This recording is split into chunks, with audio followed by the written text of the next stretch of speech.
किन्नर चुड़ैल। गोरखपुर नाम का एक गांव हुआ करता था।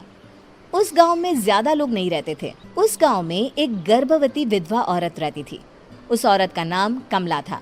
कमला अपने घर में अकेली रहती थी।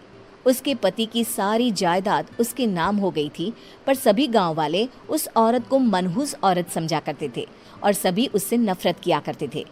एक बार कमला राशन की दुकान पर खाने का सामान खरीदने जाती है। भैया जी, जरा 1 किलो दाल चावल देना। अरे हाय हाय हाय हाय हाय हाय! अरे मनहूस औरत, मेरी दुकान में अपशुगन करवाने आ गई क्या? हैं? चल जा यहाँ से, मैं कुछ नहीं देने वाला हूँ तुझे। भाग भाग यहाँ से, चल जा, निकल। भैया जी, ऐसा मत कहिए, मैं गर्भवती हूँ, मुझे खाने की बहुत जरूरत है, मुझे खाना दे दीजिए। दुकानदार कमला को वहां से धक्के मारकर भगा देता है। तभी कमला रोते रोते उस गांव के किन्नरों के इलाके में आ जाती है। गांव वाले किन्नरों को उसी इलाके में रखा करते थे, क्योंकि वो लोग किन्नरों को पसंद नहीं करते थे और उनके इलाके में रहने से मना करते थे।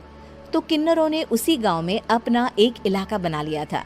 जब किन्नर लोग देखते हैं कि एक गर्भवती महिला रोते रोते उनके इलाके में आ गई है, तो सारे किन्नर कमला के पास जाकर उसका हाल पूछने लगते हैं।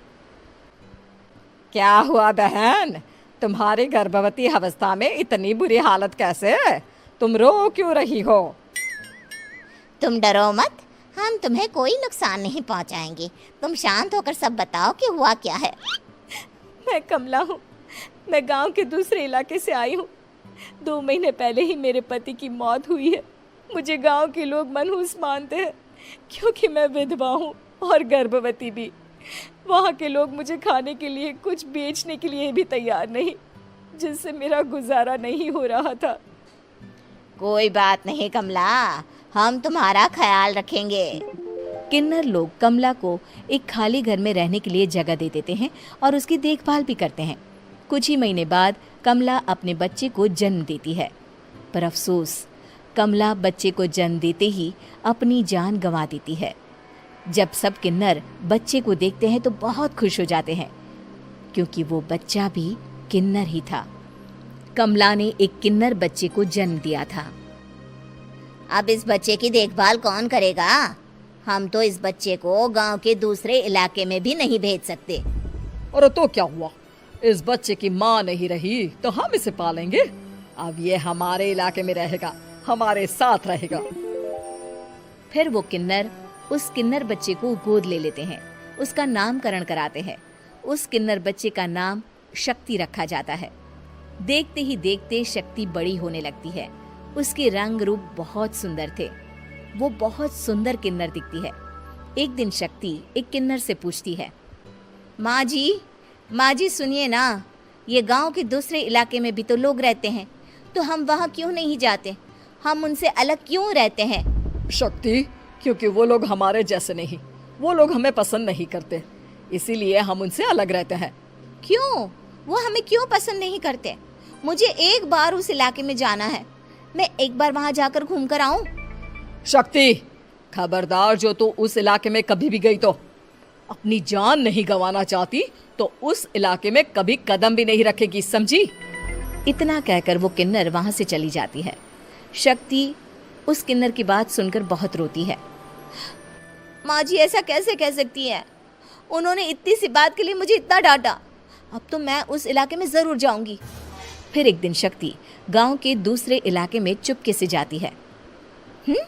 ये लोग तो हमारे जैसे ही इंसान हैं, तो ये हमसे नफरत क्यों करते हैं? जब शक्ति उस इलाके में पहुंचती है तो गांव के सारे आदमी उसके रूप से मोहित हो जाते हैं। वो लोग ये अंदाजा नहीं लगा पाते कि वो किन्नर है। शक्ति की सुंदरता देखकर सारे गांव वाले उसकी तारीफ करने लगते हैं। तभी गांव का चक्कर लगाने गांव के जमींदार का बेटा हर्ष वहां पहुंचता है। हर्ष भी दिखने में बहुत सुंदर होता है। जब हर्ष ने शक्ति को देखा तो वो भी उससे मोहित हो गया, और जब शक्ति की नजर हर्ष पर पड़ी तो वो हर्ष को देखकर मोहित हो गई। आपको पहले कभी इस गांव में देखा नहीं। इस गांव में आप नए हैं क्या? जी नहीं, वो मैं बस। तभी शक्ति बोलते बोलते रुक जाती है और मन में सोचने लगती है, अगर मैंने इनको बता दिया कि मैं दूसरे इलाके से आई हूँ तो वो समझ जाएंगे कि मैं किन्नर हूँ, इसलिए मुझे इनसे झूठ ही बोलना पड़ेगा। शक्ति हर्ष को कहती है, जी हाँ, मैं इस गांव में नई आई हूँ, यहाँ अकेली रहती हूँ। वैसे आप कौन है? आप भी इसी गांव में रहते हैं? जी हाँ, मैं इस गांव के जमींदार का बेटा हूँ। आपको किसी भी चीज की जरूरत पड़े तो आप मुझे बता देना, मुझे अच्छा लगेगा। ऐसे ही शक्ति और हर्ष एक दूसरे से रोज मिलने लगते। वो दोनों अपने प्यार का इजहार करने एक दूसरे से मिलने जाते हैं। तभी शक्ति का पीछा करते करते एक किन्नर वहां आ जाती है। शक्ति, शक्ति, मैं तुमसे बहुत प्यार करता हूँ। मैं तुमसे शादी करना चाहता हूँ। क्या तुम मुझसे शादी करोगी? हाँ हर्ष, मैं तुमसे शादी करूंगी, पर मैं तुमको अपने बारे में एक सच्चाई बताना चाहती हूँ जो मैंने तुमसे छुपा कर रखी है। तभी उनके बीच में ही वो किन्नर आ जाती है। शक्ति, तेरी हिम्मत कैसे हुई ऐसा करने की? वो किन्नर शक्ति को खींचकर गांव के जमींदार के पास ले जाती है। हर्ष भी वहां शक्ति को बचाने के लिए पहुंच जाता है। जमींदार शक्ति और हर्ष के प्यार के बारे में सुनकर गुस्से में आ जाता है और शक्ति को गांव के बाहर निकालने की सजा देता है। शक्ति ये बात सहन नहीं कर पाती और कुएं में कूदकर अपनी जान दे देती है। जमींदार हर्ष की शादी गांव की एक लड़की से करवा देता है, पर हर्ष इस शादी से खुश नहीं होता। शक्ति अपना बदला लेने के लिए मरने के बाद किन्नर चुड़ैल बन जाती है। अब मैं इन गांव वालों को नहीं छोड़ूंगी, अब इनसे मैं अपने प्यार का बदला लूंगी। किन्नर चुड़ैल गांव वालों को परेशान करना शुरू कर देती है। एक बार वो रात को गांव के खेतों में पहुंच जाती है और वहां आग लगा देती है। सारी फसल जल के राख हो जाती है। जब एक आदमी रात को उठकर देखता है कि खेत में आग लग गई है तो वो वहां पहुंच जाता है। वो देखता है कि खेतों के बीचों बीच एक किन्नर चुड़ैल खड़ी है और वहां खड़े होकर ताली बजा रही है। गांव वाला किन्नर चुड़ैल को देखकर बेहोश हो जाता है। जब सुबह उस आदमी को होश आता है तो वो सीधा जमींदार के पास जाता है।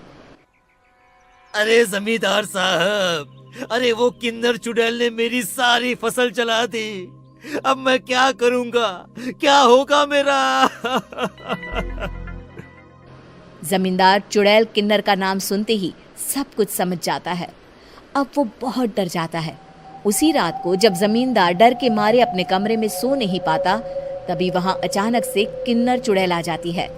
किन्नर चुड़ैल जोर जोर से जमींदार के आगे खड़ी होकर हंसने लगती है और ताली बजाने लगती है।